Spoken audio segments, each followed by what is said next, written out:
اللہ یبسط الرزق لمن یشاء ویقدر، اللہ ہی رزاق ہے کیونکہ مرضیوں کا مالک ہے، جس کے لیے روزی زیادہ کر دے یا تنگ کر دے اس کو رازق کہتے ہیں۔ ایک مرتبہ لقمہ دینے کے ساتھ رازق نہیں بنتا، ایک مرتبہ روٹی کھلانے کے ساتھ رزاق نہیں بنتا۔ ہاں ہر دن روٹیاں کھلانے والا، ہر لمحے کے اندر رزق دینے والا، کم دینے والا، زیادہ دینے والے کو رزاق کہتے ہیں۔ یہ ہے شریعت۔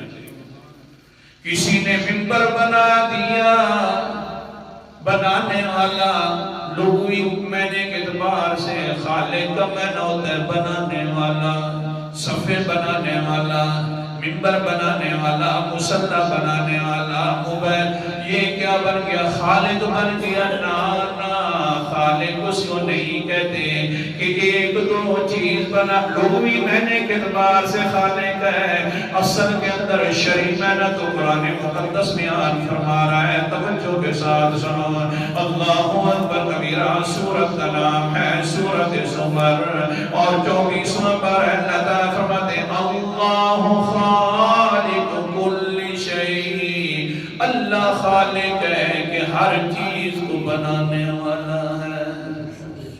ایک چیز بنانے سے خالق نہیں ہوتا، ہر چیز کو بنانے سے خالق ہوتا ہے۔ وہ صرف کون ہے؟ یہ شریعت